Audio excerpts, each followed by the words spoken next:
السلام عليكم ورحمة الله وبركاته وسلامتين دمانتين meel kastoo aad joogtaan iyo si walba aad noola soconaysaan halka naga daawanaysaan waa beeshka bilcsan maanta waxaan joogaa magaalada Gaalkacyo gaar ahaan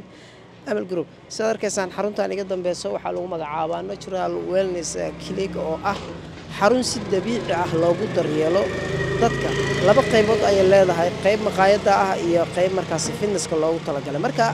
si arintaasi aan wax badan ugu ogaado waxaan rabaa bal inaan sheekada nuxurkeeda idin soo gudbiyo markaana waxaan xafiiskiisa toos ugu tagi doonaa Mr. Ahmed oo markaas xafiiskiisa fadhiya aan isla socono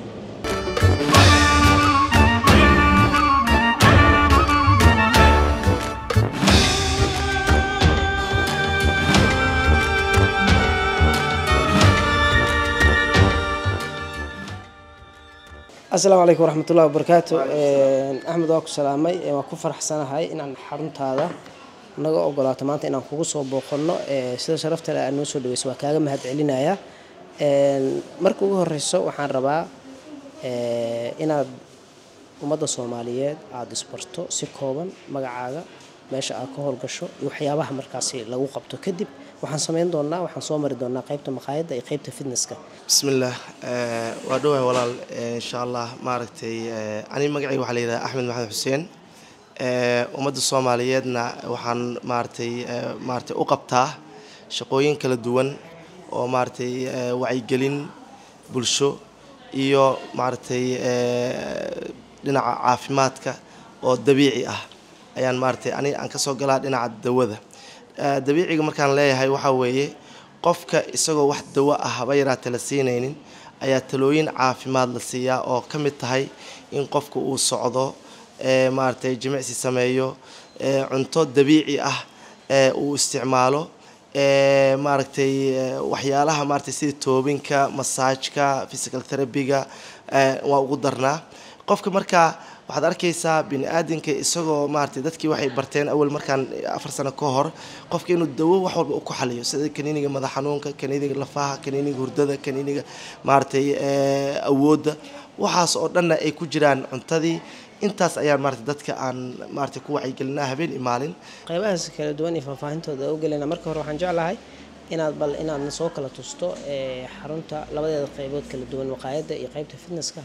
qayb walbana adeega aad ku qabato iyo markaas service-ka aad bixiso oo u tagi doona marka insha Allah ina keen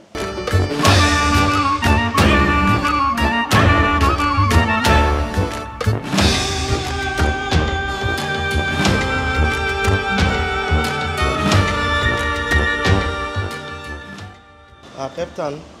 waa qaybta oo whole food cuntada dabiiciga ah ayaan ku sameynaa sida maartay waxyaalaha wadan ka soo baxay digiraha misagada dhirti shaahiga oo sida maartay caleemaha inta badan wadan ka soo baxay waxaan ka dhignay shaah si looga maarmo shaahigii sokorta ahaa iyo caleenta la isku daraayay waxyaalaha arkaysiin waa wax dabiici iska ah oo gaaska loo isticmaalo awoodda loo isticmaalo hurdada loo isticmaalo caafimaadka kala duwan sida maartay kaniiniyada inta badan dadku waxay ku dhahaan kaniiniga vitaminka vitamin C ma haysaa vitamin A ma haysaa vitamin D macnaha cuntadii wax walba ku jiraan marka iyadoo shaah ah iyadoo cunto la cunayo ah ayaan meesha ku haynaa aad Ahmed marka hadii qaybo kamid soo qaadno kan oo kale waa bicisan yahay wuxuu ka kooban yahay waxaana ku qoran daawada gaaska kan oo kale waxa waaye sida hadda sheegtay waaye wuxuu ka kooban yahay laba shay maartay dawada gaaska ku qoran waxa waaye geed la yiraahdo Soomaalida u yaqaanaan budur kataan ama flaxseed maartay English lagu yiraahdo marka waxaan ugu talagalnay maartay dadka gaaska qabo waxay isticmaalayaan waa sidii cunto oo kale waaye waxay ku jirtaa 10 raashin superfood-ka la yiraahdo ugu muhiimsan caalamka marka anaga waxaan ugu talagalnay sida wadna garaaca calool jileeca lafa xanuunka hurdo la'aanta iyo gaaskaba laakiin gaaska ku magac dheerayahay sababtoo isla markii aad isticmaashay aad cabtid gaaska isla markii uu ka degaya sidaas markaan ugu bixinay dawada gaaska looskan waa loos aad qaali ah kiiladii $40 ayuu joogaa maartay waa qaali loos aad qaali ah marka looskan Brazil nut ayaa la yiraahdaa anaga waxaan ugu talagalnay looskan isagoo organic ahayn inta buu jiraan macna caalamka kiilaysa waxaan ugu talagalnay dadku waxay ku see loo cunaayo ku dhahayaan waa sidii looska caadiga oo Soomaaliga loo cunaa laakiin wuxuu uga duwan yahay kan habeenkii la radiyaa biyaa lagu radiyaa subaxii hal xabaa cunaysaa dadka wuxuu aad ugu wanaagsan yahay seleniumka low seleniumka ah maadada seleniumka ka yaraatay ayaan u qornaa siiba dadka thyroidka qabo dadka macnaha awoodooda ragnimada yaraatay dadka maartay murqaha ka xanuunayo hurdo la'aanta intaba waa u qornaa midda kale cuntuu noqdaay hal xabaa laba xabaa ka cuntid waa dhargeysaa masagadeena Soomaali ha masaga caday ha masagadan waxa laga inta badan waxa laga keenaa koonfurta sida Baydhabo iyo Buurax Kabo dadkii marka anaga imaanayna wadanka aad looga isticmaaleen sida hadda maartay goboladan mudug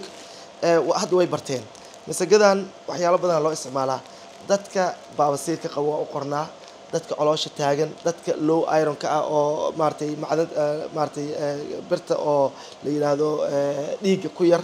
ayaan u qornaa waxaan u qornaa dadka maartay hurdo la'aanta ah waxaan u qornaa dadka iscaateynayo intaba waa u qornaa waxa waaye anagu waxay noogu jirtaa superfoodka geedtan hadda intaan yar oo halka kiilo ah America $5 oo kala la gadaa waa very expensive laakiin wadankeeni dadka waxa waaye qamadi iyo waxyaalo kale aan loo qoon ay ku ordayaan geedan waxa waaye aad ay muhiim u tahay dadka qaybtaan hadda kan waa shaah Soomaalida anaga waa sameeyay waxaan u sameeynay energy ahaan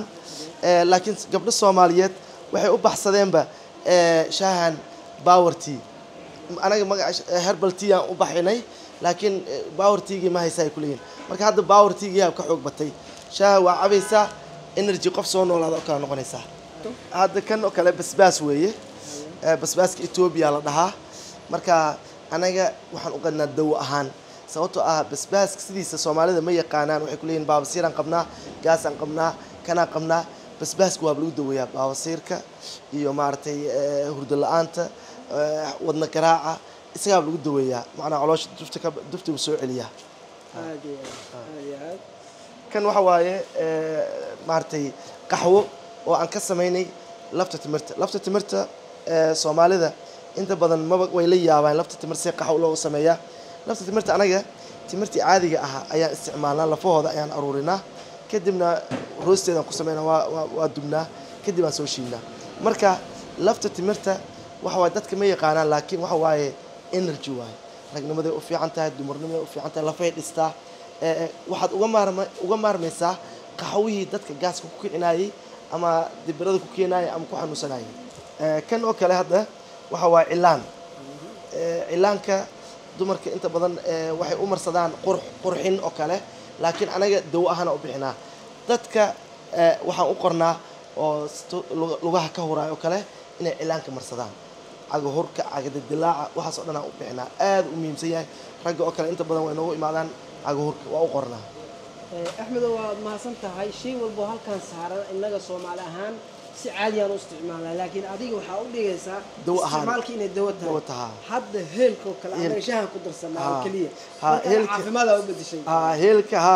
heelka oo kale hadda maartay cardamom la Englishka sanjabiisha iyo heelka iyo qorfaha Soomaalida shaahay ku darsadaan oo kaliya laakiin adduunka wada garaaca hurdo la'aanta maartay awoodda hadda kan sanjabiisha 10 nooc oo cudur ay dawo tahay sida maartay dadka wadnaha laga hayo dadka dhiigga xirmo oo blood clotting qabo dadka maartay gaaska qabo inta waa u qornaa qaabka laakiin qof walba uu isticmaala uu ka duwan yahay qofka kale marka adeegsigeeni caadiga markii laga tago shay walba halkan saaran waa dawo tan nuubaan ay Soomaalida dhahaan beeye dadka qaarkood dhahaan Englishka Faransiiska lagu dhahaa waxay dawo tahay xitaa kansarka laakiin dadka Soomaalida nuubaanta waxay ku shitaan guriga ku shitaan way ku carabsadaan caraf guriga waxay ka ilaalinaysaa xitaa inay bacteria iyo virus wax soo galaan macnaha waa protection oo kale dadka marka anaga waxa u qornaa sokorta qabo caloosha ka jiran beerka ka jiran cholesterolka qabo intaasba iyo lafa xanuunka xasuustay soo celisaa Soomaalida marka lubandekar iska dhahan geedan magacyo badan ay leedahay laakiin lubandekar tan la dhaho ma la gadan karo kiilada $80 $90 $100 la gadaa marka lubaanta naftigeeda kala duwan 3 nooc iyo 4 nooc oo kala weey marka inta badan Soomaalida laba xab ay haystaan tan iyo mid qasharkeeda oo laga haadiyay Axmed geedka aad ii soo jiitay runtii mana aqaan aniga laakiin adaan noo sharaxi doonaa yo geedkan geed mucjiso ah waaye Soomaalida way iska isticmaalaan maartay badankooda way iska ka fal Maryam ma haysa hal magaciisa waxa la ka fal Maryam marka wuxuu egyahay sida minka oo kale waa kaas isoo xaq yaalo oo kuskuusan minka dumarka oo kale u egyahay marka wuxuu dawo u yahay gabdhaha tusaale ahaan oo raadinaya ugxaanta inay kor u kacdo caado wareerka dhabar xanuunka laf xanuunka hurdo la'aanta inta dawo u yahay marka inta badan laakiin waxay Soomaalida dumarkeeda u qaataan inay ku fiicnaan caadadoona u saxanto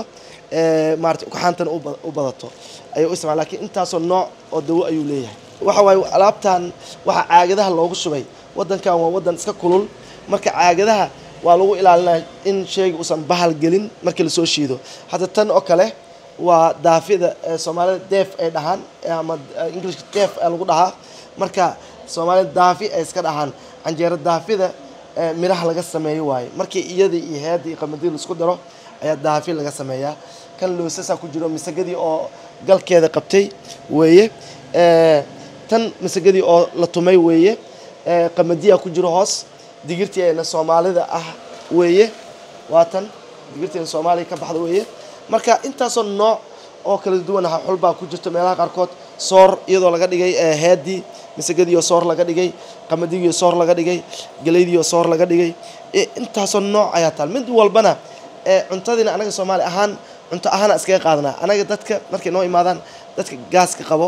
cunto gooni ah u qornaa dadka la xanuunka qabo cunto gooni ah u qornaa dadka waayeelada cunto gooni ah u qornaa caruurta cunto gooni ah u qornaa marka laakiin Soomaalida inta badan oo iskaga dhaxayacsan tahay qof walbo cunto loo cunaayo kuleelaha ay waxay cunayaan waqtiga qabowga cuntada kuleelka loo cuni lahaana qabowga cunayaan marka way isku dhaxayacsan yihiin laakiin anaga waan barnaa inta badan cuntadan waxaan dhahnaa waa waqtiga kuleelka cuntadan waxaan dhahnaa waa waqtiga qabowga